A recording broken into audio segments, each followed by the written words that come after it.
Hi guys, welcome back to the channel. So we have started with the infected lesion of oral and maxillofacial region. We have completed oral TB. We'll be starting with leprosy today. Okay. Leprosy, clinical presentation and pathogenesis. ये to type के होते हैं, एक लेप्रोमैटस leprosy और एक ट्यूबरक्यूलाइट form of leprosy. Okay, पहले लेप्रोमैटस. Individual with lepromatous form of leprosy will often show disfiguring, erythematous, malignant looking plaques and nodules. तो जो लेप्रोमैटस लेप्रेसी होते हैं उनमें प्लैक्स और नोड्यूल्स होते हैं.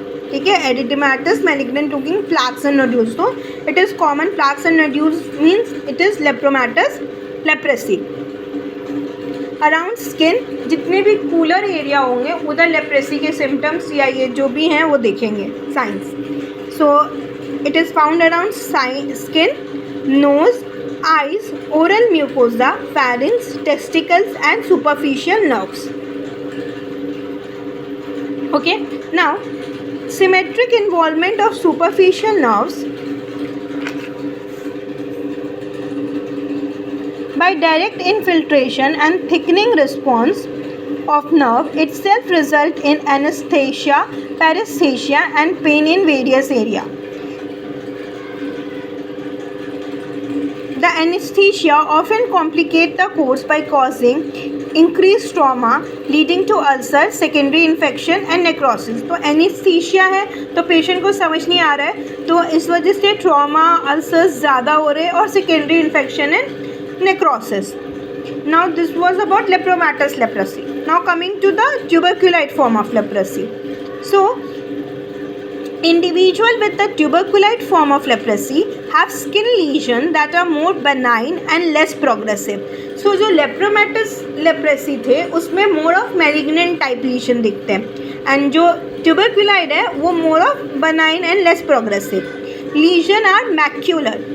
तो ट्यूबरक्यूलाइट में जो लीजन होते हैं वो मैक्यूलर होते हैं, और जो लेप्रोमैटस लेप्रेसी में होते हैं वो नोड्यूलर होते हैं या तो प्लैक लाइक होते हैं. That's the main difference, two more difference.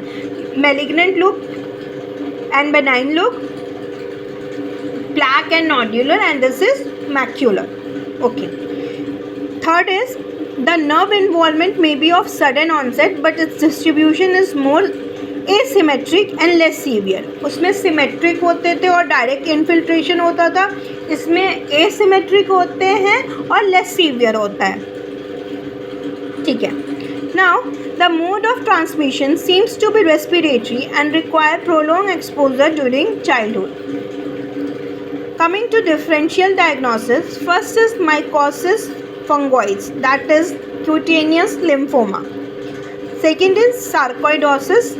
Third is chronic skin lichen planus, discoid lupus erythematosus, mycobacterium skin disease. Mostly these are skin affected disease. तो ये more similar दिखेंगे अपने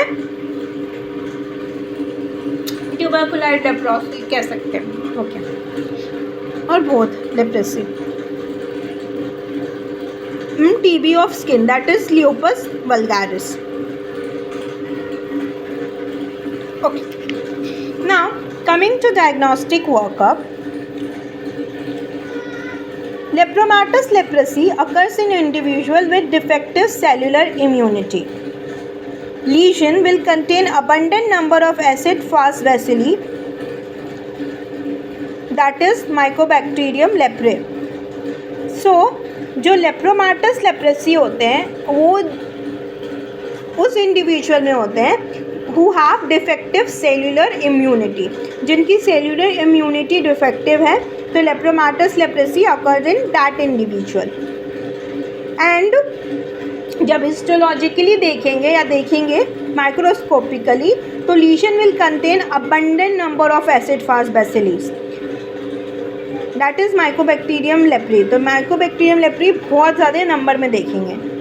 Because of patients inherent reduced cellular immunity, the lepromin skin antigen test is non-reactive.